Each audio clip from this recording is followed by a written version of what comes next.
গাছ দেখুন মিনুর বাচ্চাদেরকে গোসল করানো হচ্ছে। এর নাম হচ্ছে মিনা। তো মিনা দেখতে অনেক সুন্দর চকচকে, দেখুন সাদা ধকধকে, ওর চেহারাটা অনেক সুন্দর লাগে।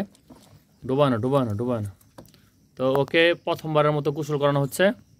দেখুন কোনো কান্নাকাটি করে না, তার মানে সে একটু রিল্যাক্স বোধ করতেছে, ভালো ফিল করতেছে। আর এমনিতে আবহাওয়াটা অনেক গরম, সেই জন্য হয়তো তার কাছে ভালো লাগতেছে। তো এ হচ্ছে মিনা না? তো এই দেখেন মিনি, সেও আসছে মানে নিজের বাচ্চাকে উদ্ধার করার জন্য। ওই দেখুন আসলে মায়ের যে ভালোবাসা সেটা আসলে বলে বোঝানোর মতো না। উপরে উপরেতে পানি ব্যথা হবো, পানি ব্যথা হবো। দাঁড়া দাঁড়া দাঁড়া মিনি, দাঁড়া দাঁড়া, কান্নাকাটি করিস না, দাঁড়া। দেখুন বাচ্চাটা কি সুন্দর লাগছে দেখতে। ধরতেছে, হাত দিয়ে ধরতেছে। আয় আয়। ইনাকে গোসল করানো হয়েছে। ইনা, মিনা, টিনা, তিনটা বাচ্চা। দেখুন বলে যে ভিজা বিড়াল। হ্যাঁ, মানুষও অনেক সময় ভিজা বিড়াল হয়ে যায়, মানে কিছুই বুঝে না, এরকমই বোঝায়। তো দেখুন ভিজা বিড়াল কীরকম করতেছে, মনে হয় দুনিয়ার কিছুই বুঝে না। এই বিড়ালটা অনেক দুষ্ট, সে প্রচণ্ড পরিমাণে দুষ্টামি করে। এ হচ্ছে মিনা চলে আসলো। হ্যাঁ গাইস, আপনারা দেখতে পাচ্ছেন মিনা সে চলে আসতেছে। তো এই মিনার প্রতি একটা ভালো লাগা কাজ করে, কারণ ওর মৃত্যুটা আমি শুনছিলাম যে হয়ে গেছে, মানে ও জন্মের সময় শুনছিলাম যে ও মৃত হয়েছে।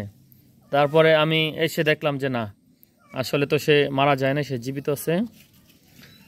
তো বিড়াল আসলে একটা আদরের প্রাণী, ভালোবাসার একটা প্রাণী।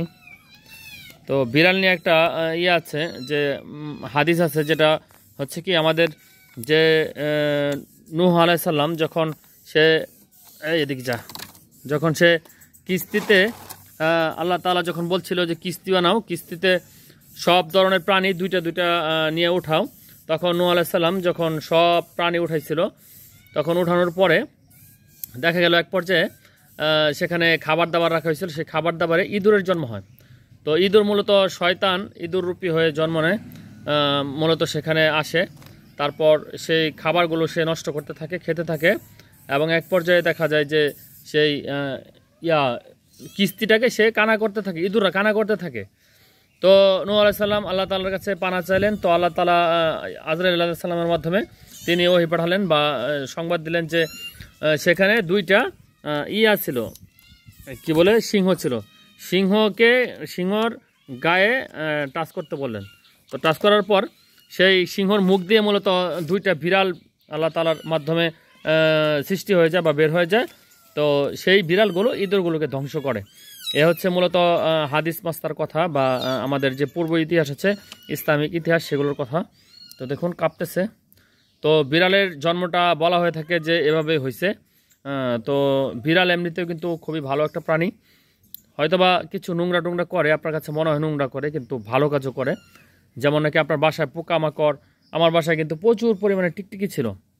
তো টিকটিকি অনেক ক্ষতিকর, অনেক ওষুধ টষুধ অনেক কিছু ছিটাইছি, কিন্তু শেষ পর্যন্ত কিন্তু এই বিড়াল আসার পর থেকে এখন টিকটিকি নেই।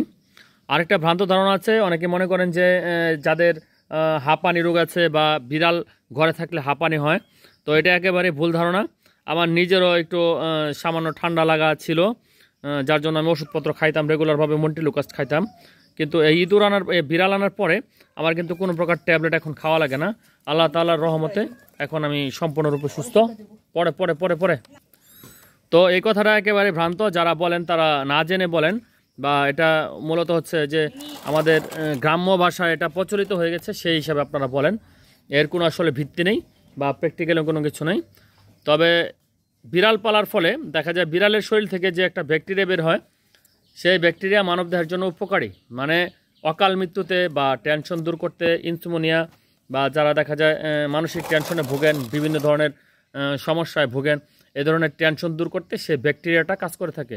তো সেই জন্য বলা হয় যে আপনার যদি সমস্যা থাকে বা টেনশন থাকে বা ইনসোমনিয়া রোগ থাকে, সেক্ষেত্রে আপনারা যদি বিড়াল পালেন, লালন পালন করেন, আল্লাহ তাআলা সেই বিড়ালের বদৌলতে বা বিড়ালের শরীরে থাকা ব্যাকটেরিয়ার বদৌলতে কিন্তু আপনাকে আমাকে সুস্থ করে দিতে পারে।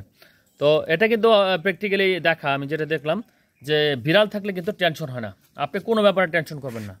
যেমন আমরা হ্যাপি ফ্যামিলি, আমাদের কিন্তু কোনো প্রকার সমস্যা নেই আল্লাহ তাআলার রহমতে। সম্পূর্ণরূপে হয়তো অর্থনৈতিকভাবে অতটা সচ্ছলতা নেই বা অতটা মানে কি বলে যে ফ্রি স্টাইলে চলাফেরা করতে পারি না, কিন্তু তারপরেও যতটুকু আছে আল্লাহ তাআলা যা প্রয়োজন সেটা কিন্তু দিয়ে দেন। আর এই বিড়ালের বদলতে সেটাই বলবো না, আল্লাহ তাআলার অশেষ মেহেরবানিতে মাশাআল্লাহ ভালো আছি। সবাই আমাদের জন্য দোয়া করবেন, তো আমাদের এই বাচ্চাগুলোর জন্য দোয়া করবেন সবাই। তো আজকে ভিডিওটি এখানে রাখছি, আল্লাহ হাফেজ।